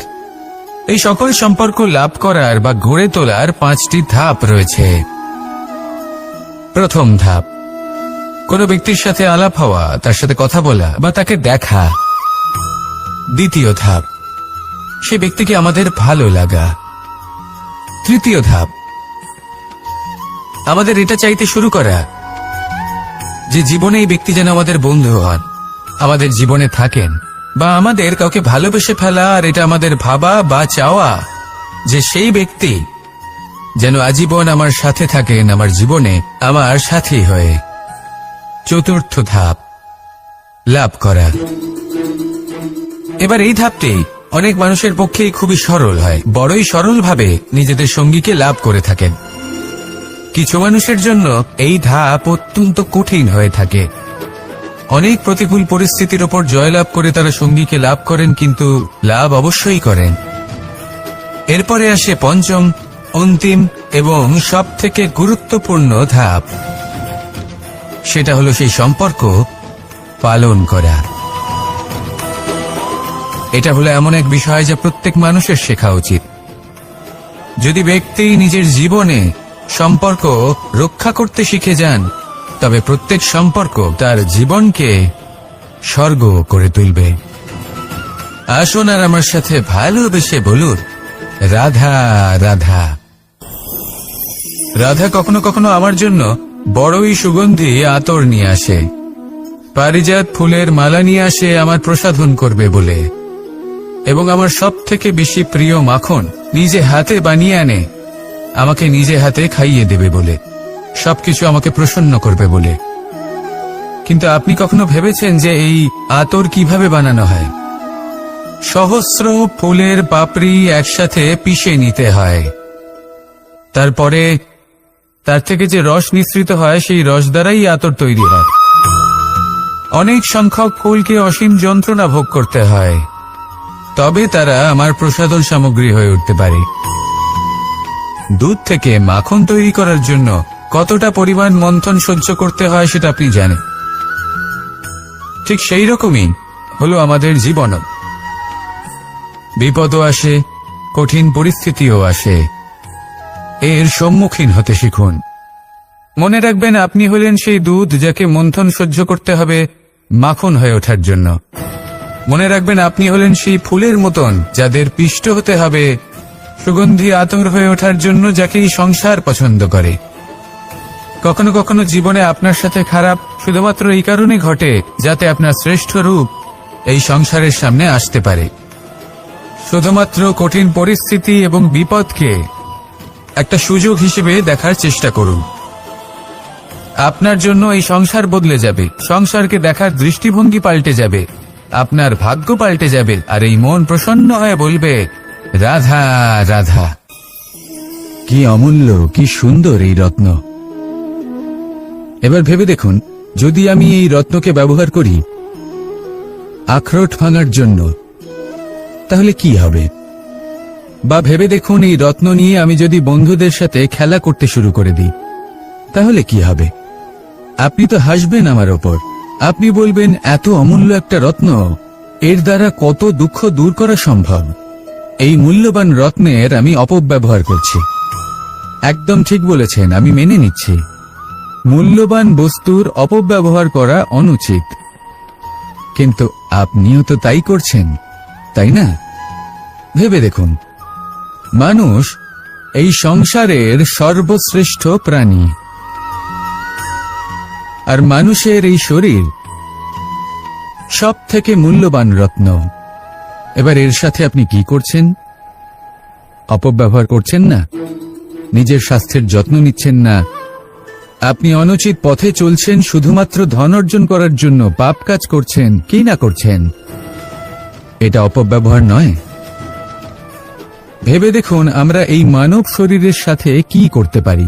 যদি এর আমরা সদ্ব্যবহার করি, তাহলে অনন্ত পুণ্য অর্জন করতে পারি, যার দ্বারা শুধুই নিজেকে নয় বরং আমাদের আশেপাশের সকলকে সন্তোষ প্রদান করতে পারি। তাই সংকল্প নিন, এটাই যে মানব শরীরের আমি সদ্ব্যবহার করব, পুণ্যের পথে চলব, সকলের মঙ্গলের জন্য, সকলের প্রসন্নতার জন্য। এই কর্ম করুন, এই পথে চলতে থাকুন। এই মন সন্তোষ বোধের সাথে বলবে, রাধা রাধা। এই সংসারের সব থেকে বড় শক্তি আসলে কি? দৈহিক শক্তি, ভৌতিক শক্তি, রাজনৈতিক শক্তি, স্বর্ণের শক্তি, বিদ্যার শক্তি নাকি মায়ার শক্তি, ভক্তির শক্তি নাকি নিরাশক্তির শক্তি? এই সংসারের সব থেকে বড় শক্তি হল হাসি মুখের। যদি আপনি এবং আমি এমন কোন সময় হাসতে পারি যেখানে মুখে হাসি আসা প্রায় অসম্ভব, তাহলে বিশ্বাস করুন, এই সংসারে কেউ আপনাকে ভাঙতে পারবে না। এটা কিছুটা সেই রেশমের কীটের মতো, যে চারিদিক থেকে নিজেকে ঢেকে রাখে একটা খোলসের মধ্যে থাকে, কিন্তু জীবিত থাকে। এই হাসি মুখ, এটা শুধুমাত্র একটা আবেগ নয়, এটা সংসারের যে কোনো অভাব দূর করে। অভাব আশার, অভাব বিশ্বাসের। এই হাসি আপনার অন্তরে আশার আলো জাগ্রত করে, আর এই সংসারের হতাশা দূর করে দেয়। তাই কঠিন থেকে কঠিনতর পরিস্থিতিতেও মুখে হাসি বজায় রাখুন। এই শক্তি আপনার থেকে কেউ কাটতে পারবে না। আর যদি আপনার কাছে এই শক্তি থাকে, তাহলে অন্য কোনো শক্তি আপনাকে বাধা দিতে পারবে না। তাহলে হাসুন আর আমার সাথে ভালোবেসে বলুন, রাধা রাধা। ভীষ্ম একটা মহান নাম, দেবী গঙ্গার সুপুত্র। স্বয়ং বৃহস্পতি এবং পরশুরাম ছিলেন ওনার শিক্ষাগুরু। অত্যন্ত মহান যোদ্ধা ছিলেন, কিন্তু এই মহান যোদ্ধা, ইনি ইতিহাসে আজ পর্যন্ত সেই সম্মান পেলেন না যার উনি যোগ্য ছিলেন। কারণ নির্বাচন। রাজ সিংহাসনের সেবা করার প্রতিজ্ঞা নিয়েছিলেন উনি, এবার রাজ সিংহাসনে যেই বসুক না কেন তার সেবা করা, তার প্রত্যেক আদেশ পালন করা, এটাই ছিল ওনার প্রতিজ্ঞা। তা সেই ব্যক্তি উচিত হোক বা অনুচিত, সে উচিত পথে চলুক বা অনুচিত পথে চলুক, সুপাত্র হোক বা কুপাত্র, উনি তার সেবা করতে থাকলেন, তার প্রত্যেক আদেশ পালন করতে থাকলেন, নিজের প্রতিজ্ঞা পালন করতে থাকলেন। ধৃতরাষ্ট্র নেত্রহীন অবশ্যই ছিলেন, কিন্তু এতটাও নেত্রহীন ছিলেন না যে উনি প্রজাদের চোখের জল, ধর্ম অধর্ম দেখতে পাবেন না। উনি সব বুঝতে পারতেন। আর এদিকে ভীষ্ম নিজে প্রতিজ্ঞাবদ্ধ হয়েছিলেন। দুর্যোধন অনুচিত পথে চালিত হচ্ছিল, তাও উনি তাকে সঙ্গ দিতে থাকলেন। আর পরিণামস্বরূপ আজ পর্যন্ত ইতিহাসে উনি সেই স্থান পেলেন না, সেই সম্মান পেলেন না যার যোগ্য উনি ছিলেন। যদি আপনি কোনো প্রতিজ্ঞা করে থাকেন, তা সে যতই কোনো উচিত কারণের জন্য হোক না কেন, যদি আস্তে আস্তে সময়ের সাথে সেই প্রতিজ্ঞা আপনাকে অনুচিত পথে চালিত করে অধর্মের পথে নিয়ে যায়, পাপের পথে নিয়ে যায়, তাহলে সেই প্রতিজ্ঞা ভঙ্গ করা অত্যন্ত আবশ্যক। সময় অনুসারে নিজেকে বদলানো আবশ্যক, নয়তো এই প্রতিজ্ঞা আপনাকে দিয়ে পাপ কর্ম করাবে, কুকর্ম করাবে, আর আপনার বিনাশের কারণ হবে। আসুন আমার সাথে ভালোবেসে বলুন, রাধা রাধা। আমার দাদা আমাকে অনেকবার বলেছেন, কানাই তুমি তো স্বয়ং নারায়ণ, তুমি এক তড়িতেই সবকিছু এমনি ঠিক করে দাও না কেন? এবার দাদাকে কি করে বোঝাবো? আচ্ছা, আপনি নিজেই ভেবে দেখুন, সিংহকে জঙ্গলের রাজা বলা হয়, কিন্তু সিংহ শুধুমাত্র তার ইচ্ছে প্রকাশ করলেই কোনো হরিণ কি নিজেই হেঁটে তার কাছে আসবে? নিজেই কি রাজি হয়ে যাবে তার আহার হওয়ার জন্য? না, কখনোই না। যে কোনো কাজকে সফল করে তোলার জন্য আপনাকে চেষ্টা করতে হবে, পরিশ্রম করতে হবে, যাতে সেই কাজ ভালোভাবে সম্পন্ন হয়। শুধু ইচ্ছে দিয়েই কোনো কার্যসিদ্ধি হবে না। ইচ্ছে থেকে স্বপ্ন তৈরি হয়, তবে সেইগুলো সফল করতে গেলেও আপনাকে পরিশ্রম তো করতেই হবে। মনে করুন আপনার ইচ্ছে হলো খেতে, আর কোনো দয়ালু ব্যক্তি এসে আপনার সামনে খাবার রেখে দিল, তাও তা খেতে গেলে পরিশ্রম আপনাকেই করতে হবে। যদি ভালোবাসার ইচ্ছে থাকে, তাহলেও নিঃস্বার্থ, নিষ্পাপ মনে ভালোবাসবেন। দেখুন, আপনি স্বপ্নে অবশ্যই উঠতে পারেন, কিন্তু এই পৃথিবীতেই আপনাকে বেঁচে থাকতে হবে। আর যদি এই ধরিত্রীতে আপনি এগিয়ে যেতে চান, তাহলে এই ভূমিকে পা দিয়ে আপনাকে পেছনে ঠেলতেই হবে। রাধা রাধা। কিছু শেখা অত্যন্ত গুরুত্বপূর্ণ। এবার কি কি শিখতে হবে সেই সব শেখানোর জন্য অনেক শিক্ষক রয়েছেন, কিন্তু কি শিখবেন না আর কি করবেন না, এটা আমাদের নিজের অভিজ্ঞতা দিয়ে শিখতে হয়। কিন্তু তার মানে এটা নয় যে যদি আপনাকে শিখতে হয় যে আগুনের তাপ কতটা, আপনাকে আগুনের মধ্যে হাত দিতে হবে। না, অন্য কারোর অভিজ্ঞতা দ্বারাও শিখতে পারেন। প্রশ্ন শুধুমাত্র একটাই যে আপনি কি শিখতে চান নাকি চান না। যদি আপনি এটাই ভাবেন যে আমি শুধুই নিজের অভিজ্ঞতা দ্বারাই শিখতে চাই, তাহলে জীবনকাল ছোট মনে হবে, অনেক কিছুই শিখতে পারবেন না। তাই নিজের সাথে সাথে বড়দের অভিজ্ঞতার দ্বারাও শেখা শুরু করে দিন। এই সংসারের অভিজ্ঞতা দ্বারা শিখতে শুরু করে দিন। আর এটা নিশ্চিত রূপে শেখা আবশ্যক যে কখন কি করবেন না, কোথায় থামতে হবে আর কোথায় থামবেন না। তাহলে আসুন আর আমার সাথে ভালোবেসে বলুন, রাধা রাধা।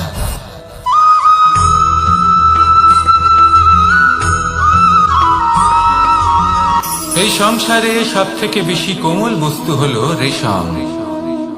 এই রেশম এতটাই কোমল হয় যে এর পুরো একটা থান শুধুমাত্র একটা হাতে ধরা সম্ভব। কখনো ভেবে দেখেছেন এই রেশম কিভাবে হয়? একটি কীট তার লালার দ্বারা উৎপন্ন হয়।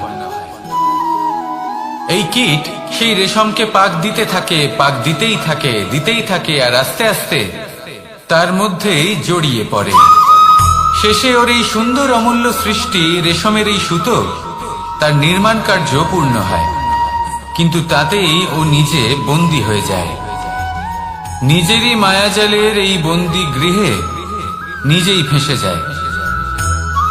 এবার এই সুতোকে ব্যবহারযোগ্য করে তোলার জন্য এই কীটগুলিকে এই কবচের সাথেই ফুটন্ত জলে ফেলে দেওয়া হয়। এই সংসারে যদি আমাদের স্বপ্ন এই সংসারের দুঃখ হরণ করার জন্য, এই সংসারে সুখ বিতরণ করার জন্য হয়, তবেই আমাদের প্রগতি সম্ভব। যদি আমাদের এই স্বপ্ন শুধুই আমাদের এবং আমাদের স্বার্থ সিদ্ধির জন্য হয়, তাহলে এই স্বপ্ন আমাদের অন্ধ করে দেবে, আমাদের অন্ধকারের পথে নিয়ে যাবে, আর আমরাও সেই কীটের মতো হয়ে যাব। নিজেদেরই মায়াজালে আমরা নিজেই ফেঁসে যাব, আর শেষে আমরা যদি কিছু লাভ করি তা হবে একাকিত্ব, অন্ধকারময় মৃত্যু।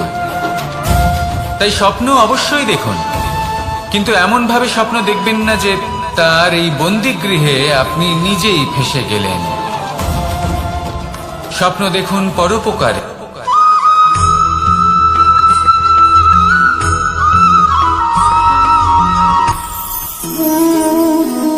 শক্তি এক অত্যন্ত বিচিত্র বস্তু, বা বলতে পারেন অনুভূতি। পিতা সবসময় চান যেন তিনি তার শক্তি পুত্রকে। আসুন আপনাকে সহজে বোঝাই। যদি আপনি সুপাত্র হন আর আপনাকে শক্তি দেওয়া হয়, তাহলে আপনি সেই শক্তির গুরুত্ব বুঝবেন, কোথায় সেই শক্তি প্রয়োগ করা উচিত সেটা বুঝবেন। আর এটা যেহেতু অর্জন করা শক্তি হবে, সেই শক্তির অপব্যবহার হবে না। কিন্তু যদি এই আপনি কুপাত্র হন আর যদি আপনাকে এই শক্তি দেওয়া হয়, তাহলে কি হবে? দেখতে গেলে এই শক্তি আপনি দান হিসেবে পেয়েছেন, তাই না আপনি এই শক্তির গুরুত্ব বুঝবেন আর না এর প্রয়োগ আপনি জানবেন। তার অপব্যবহার হওয়া সুনিশ্চিত। তাই যদি আপনি কোনো শক্তি অর্জন করতে চান, তাহলে আগে তার যোগ্য হয়ে উঠুন, পুত্র নয় পাত্র হয়ে উঠুন। আর আমার সাথে ভালোবেসে বলুন, রাধা রাধা।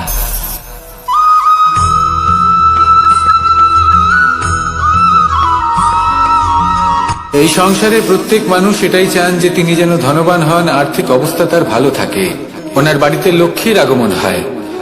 কিন্তু সেটা হবে কি করে, সেটাই হলো প্রশ্ন। কেউ বলেন যে যদি পরিশ্রম করো তাহলে ধন অর্জন সম্ভব, কেউ বলেন যে যদি বিদ্যা লাভ হয় তবেই ধন অর্জন সম্ভব, কেউ বলেন যে যদি বলশালী হও তবেই সম্পন্ন থাকবে। ভালো কথা, যদি তাই হয়ে থাকে, তবে দিনমজুর সারা দিন পরিশ্রম করেন, তিনি কেন ধনী হন না? অনেকজন বিদ্বান মানুষ আছেন এই সংসারে, তারা কেন ধনবান হন না? অনেক সংখ্যক বলশালী ব্যক্তি আছেন, তাদের কাছে ধন নেই কেন? তাদের কেন ধনের অভাব হয়? আবার এমনও কিছু মানুষ আছেন যারা পরিশ্রম করেন, তারা দিনমজুর, কিন্তু তারা ধন অর্জন করতে পারেন। কিছু বিদ্বান ব্যক্তি আছেন যাদের কাছে অধিক মাত্রায় ধন রয়েছে। কয়েকজন বলশালী ব্যক্তি রয়েছেন যাদের কাছে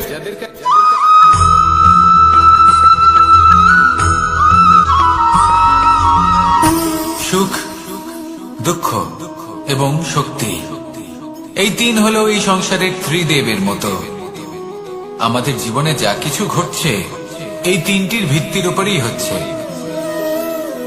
আসলে এই সংসারের একটা নিয়ম আছে, যখনই আপনি কিছু লাভ করেন, এই সংসার আপনার পরীক্ষা নেয়। এটা জানার জন্য আপনার পরীক্ষা নেয় যে আপনি যা কিছুই লাভ করেছেন, আপনি কি আদৌ সেটার যোগ্য কিনা। ঠিক সেইভাবেই এই সুখ, দুঃখ এবং শক্তি আপনার পরীক্ষা নিয়ে থাকে। যখন সুখ আসে তখন সে আপনার পরীক্ষা নেয় যে আপনার মধ্যে অহংবোধ জাগ্রত হয়নি তো। যদি অহংবোধ চলে আসে তাহলে সুখ সেখানেই সঙ্গ ত্যাগ করে। দুঃখ আপনার ধৈর্যের পরীক্ষা নিতে থাকে।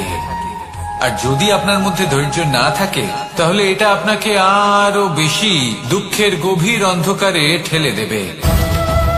সেখানে শক্তি পরীক্ষা নেয় আপনার বিনম্রতার। যদি আপনি বিনম্র না হন তাহলে হয় এই শক্তি আপনার সঙ্গ ত্যাগ করবে, নয় এই শক্তি বিনম্রতার অভাবে আপনার পতনের কারণ হতে পারে।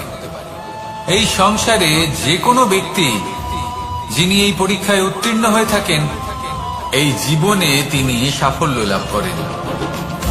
আসুন আমার সাথে ভালোবেসে বলুন, রাধা রাধা।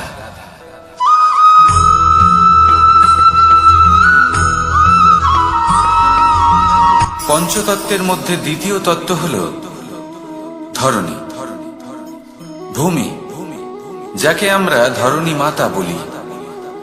এই ধরণী ধৈর্য ধারণ করে, আর এর ওপরেই আমাদের সমগ্র সংসার নির্ভরশীল। কারণ এই ভূমি সহ্য ক্ষমতা রাখে, এর সহ্য ক্ষমতা হলো অপরিসীম। সন্তান যতই আঘাত প্রদান করুক না কেন, প্রেম পূর্বক সহ্য করে, আর তার বদলে অমূল্য রত্ন প্রদান করে। সন্তান যদি হাল চালায় তাহলে তার বদলে তাকে অন্ন প্রদান করে। এটাই হলো ধরণী। এবার এর থেকে আমরা কি শিক্ষা পেতে পারি? এটাই যে কারোর জন্য কিছু করা বা কাউকে কিছু দেওয়া মনে কোনো কামনা ছাড়াই। আর এই কথাটা বুঝে যান, যদি কারোর জন্য কামনা না রেখে বা কোনো পাওয়ার আশা না রেখে কারোর জন্য কিছু করেন বা কারোকে কিছু দেন, যদি এটা আপনি শিখতে পারেন তবে আপনি ভালোবাসতে শিখে গেছেন। আর সেই জন্যই এই ধরিত্রীকে মাতা বলা হয়। কারণ মাতা শুধু উনি নন যিনি গর্ভে সন্তানকে ধারণ করেন, মাতা তো উনিও যিনি জীবন বাঁচতে শেখান, যিনি জীবন বাঁচার উদাহরণ প্রদান করেন। তাহলে ধরণীর থেকে এই নিঃস্বার্থ ভাব শিখুন, নিঃস্বার্থ ভালোবাসা শিখুন, আর এই ভালোবাসার সাথেই বলুন, রাধা রাধা।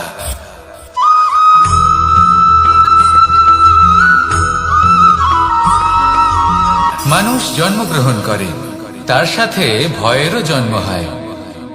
ছোটবেলা থেকেই আমাদের মনে কোনো না কোনো প্রকারের ভয় থেকেই যায়। কেউ এই বিষয়ে ভয় পায় যে তার কোনো বস্তু তার থেকে দূরে চলে যাবে, কেউ এই বিষয়ে ভয় পায় যে আমি নিজেকে হারিয়ে ফেলব, কেউ এই ভেবে ভয় পায় যে আমার প্রিয়জনেরা তারা যেন আমার থেকে দূরে না চলে যায়, কেউ এই ভেবে ভয় পায় যে আমরা যেন পথ না হারিয়ে ফেলি, আদি ইত্যাদি। কিন্তু সত্যি কথা বলতে ভেবে দেখুন, এই ভয় বাস্তবে কি? শুধুই একটা মনস্থিতি, আর কিছুই নয়। যা কিছু আপনি জীবনে পেয়েছেন তা একদিন আপনাকে হারাতে হবে। এই জীবন হলো আপনারই, কিন্তু তাও একদিন সমাপ্ত হবে। তাই ভয় পেয়ে কি লাভ?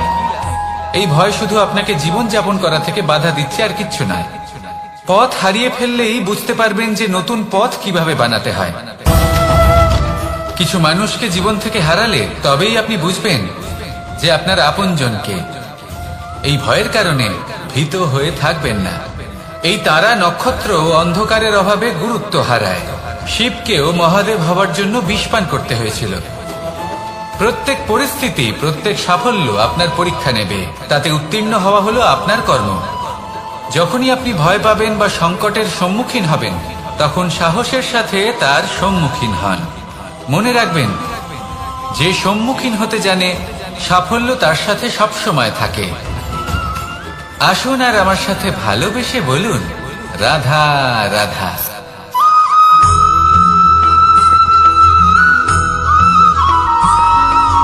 জীবনে অগ্রসর হওয়ার জন্য আমাদের কাকে প্রয়োজন হয়?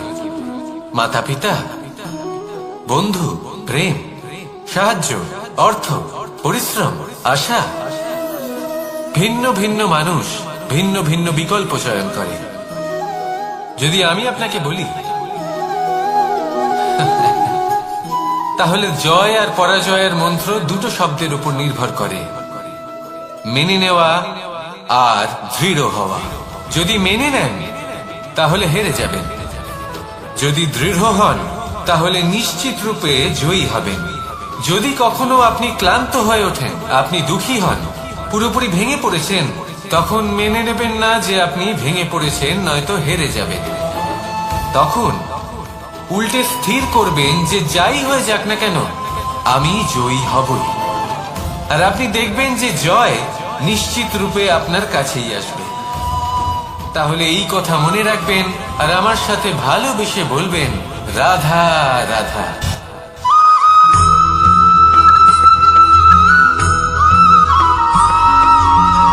এই সংসারে কোনো বস্তু হোক বা ব্যক্তি হোক, তার একার গুরুত্ব কিন্তু খুব বেশি নয়।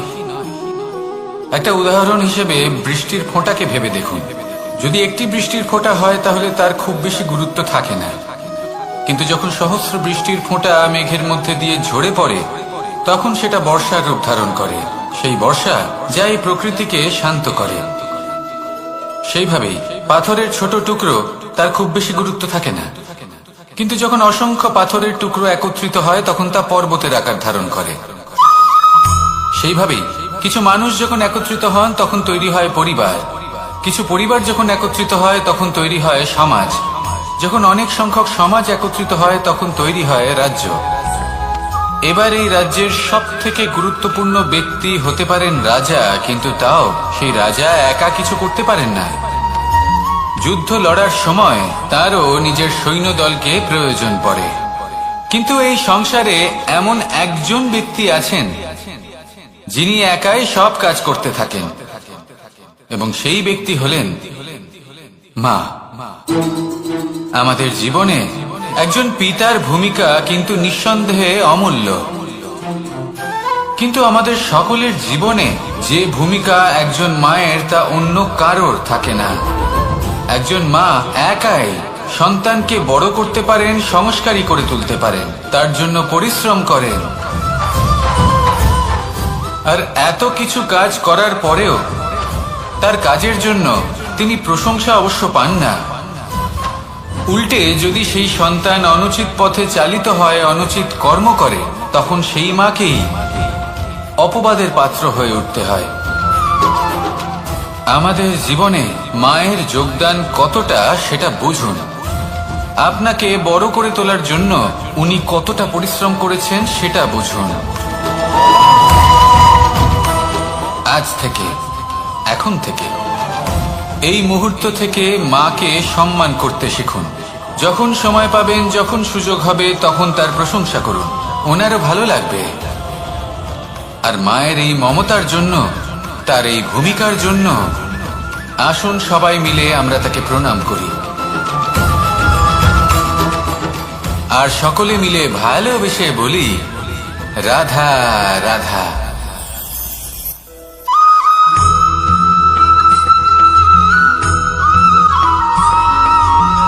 এই সংসারের সব থেকে গুরুত্বপূর্ণ তত্ত্ব কোনটা? প্রথম হলো সময়। জন্ম থেকে মৃত্যু পর্যন্ত এই যে সময়, এটাই তো হলো জীবন। দ্বিতীয় হলো জীবন, যাতে আমরা সময়ের সদ্ব্যবহার করি, শ্রেষ্ঠ থেকে শ্রেষ্ঠতর কাজ করার চেষ্টা করি। বহু বছরের এই পরম্পরা, এই সংস্কৃতিকে এগিয়ে নিয়ে যাওয়ার চেষ্টা করি। এই সংসারে আমরা অংশগ্রহণ করতে চেষ্টা করি। তৃতীয় হলো ধন, সেই ধন যা প্রত্যেক ব্যক্তি অর্জন করতে চেষ্টা করেন। এবার এই তিনটি তত্ত্বের মধ্যে একটা সামঞ্জস্য আছে, সমান ব্যাপার আছে। সে ধনই হোক বা সময় হোক বা হোক জীবন। আর সেই সমান ব্যাপার হলো যে যদি আপনি এটা গণনা করতে থাকেন তাহলে তা কমতে থাকে, যদি আপনি এটা ব্যবহার করেন তাহলে তা বাড়তে থাকে। একে সংগঠিত করে রাখতে চেষ্টা করলে এ হাত থেকে ফসকে যায়, কিন্তু যদি আপনি একে সামলে রাখতে শিখে যান তাহলে এমন কাজ করবেন যাতে সংসারের সাথে সাথে পরবর্তী প্রজন্ম লাভবান হবে। যদি কিছু শিখতে চান তাহলে সামলাতে শিখুন, গণনা করা বা সংগঠিত করা নয়। আসুন আর আমার সাথে ভালোবেসে বলুন, রাধা রাধা।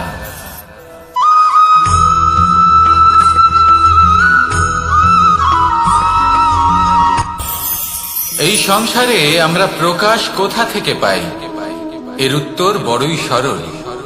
ভোরে যখন সূর্যোদয় হয় তখন প্রকাশের কিরণ আমাদের ঘরে এসে পৌঁছয়। এইভাবেই আমরা প্রকাশ লাভ করি। এবার এই প্রকাশের আলোতেই আমরা সারাদিনের কাজ সম্পন্ন করি। সন্ধে হয়ে যায়, সূর্যাস্ত হয়ে যায়, আর আমাদের ঘর যাতে অন্ধকার না হয় তার জন্য আমরা একটা প্রদীপ প্রজ্বলিত করি। এটাই ঘটে আমাদের জীবনেও। এবার প্রবাহমান আয়ুর সাথে আমরা আমাদের অন্তরে যদি একটা প্রদীপ প্রজ্বলিত করে নিই তাহলে বিষয়টাই অন্যরকম হবে। এবার আপনি বলবেন কোন প্রকাশের কথা বলছি যা আমাদের অন্তরে জাগ্রত করা সম্ভব? আমাদের আত্মার মাঝে প্রেমের প্রকাশ জাগ্রত করার কথা বলছি। কারণ আমাদের এই জীবন এও হলো দিনের আলোর মতো। আজ প্রকাশ আছে, কিন্তু কোনোদিন অবশ্যই অস্ত হবে। কিন্তু অস্ত হবার আগে যদি আমরা আমাদের আত্মার মাঝে প্রেমের এই প্রকাশ উজ্জ্বলিত করে নিই তাহলে আমাদের সন্ধ্যাকালও আমরা আনন্দে এবং প্রেমে যাপন করব। তাহলে আসুন আর আমার সাথে ভালোবেসে বলুন, রাধা রাধা।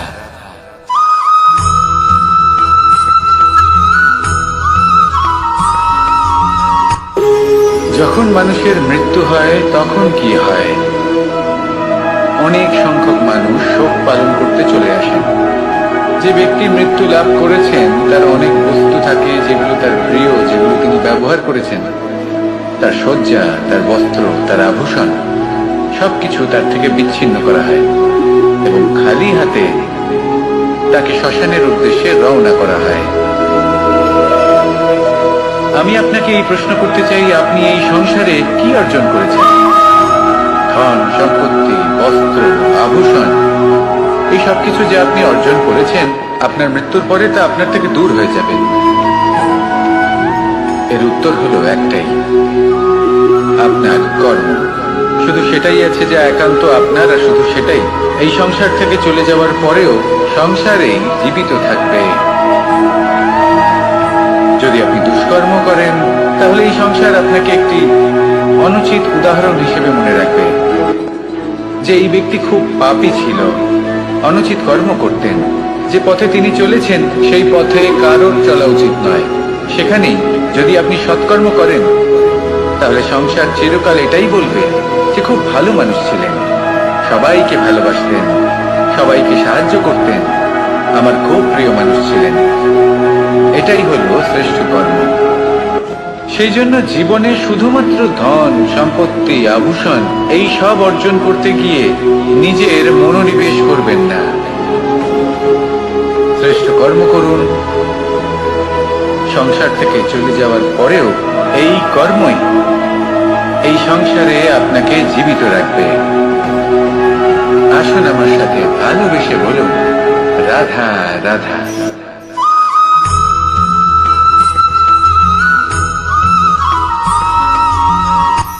এই সংসারে সাফল্য লাভ করার জন্য জ্ঞানের প্রয়োজন হয়, পরিশ্রমের প্রয়োজন হয়, দৃঢ় নিষ্ঠার প্রয়োজন হয়, নিরন্তর চেষ্টা করা প্রয়োজনীয়।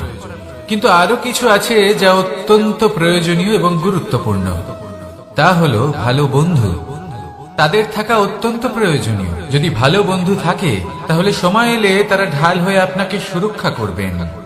সময় এলে অস্ত্রের মতো শত্রুকে সংহারও করবেন।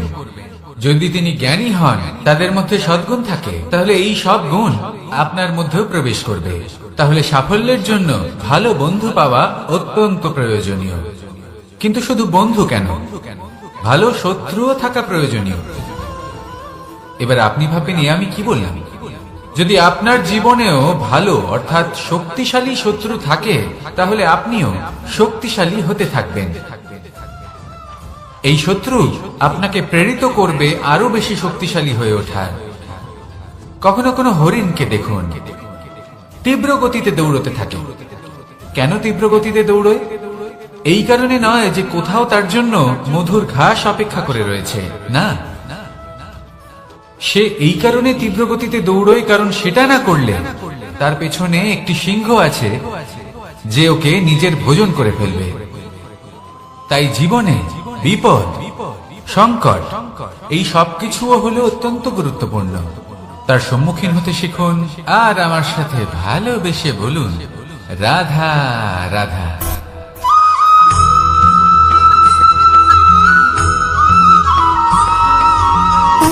সুখ, দুঃখ এবং শক্তি, এই তিন হলো এই সংসারের ত্রিদেবের মতো। আমাদের জীবনে যা কিছু ঘটছে এই তিনটির ভিত্তির উপরেই হচ্ছে। আসলে এই সংসারের একটা নিয়ম আছে, যখনই আপনি কিছু লাভ করেন এই সংসার আপনার পরীক্ষা নেয়। এটা জানার জন্য আপনার পরীক্ষা নেয় যে আপনি যা কিছুই লাভ করেছেন আপনি কি আদৌ সেটার যোগ্য কিনা। ঠিক সেইভাবেই এই সুখ, দুঃখ এবং শক্তি আপনার পরীক্ষা নিয়ে থাকে। যখন সুখ আসে তখন সে আপনার পরীক্ষা নেয় যে আপনার মধ্যে অহংবোধ জাগ্রত হয়নি তো।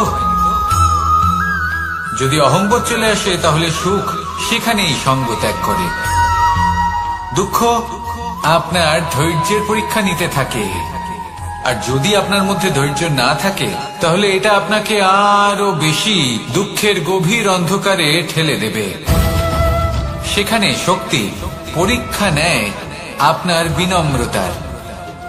যদি আপনি বিনম্র না হন তাহলে হয় এই শক্তি আপনার সঙ্গ ত্যাগ করবে, নয় এই শক্তি বিনম্রতার অভাবে আপনার পতনের কারণ হতে পারে।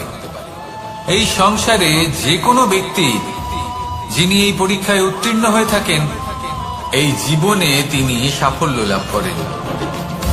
আসুন আমার সাথে ভালোবেসে বলুন, রাধা রাধা।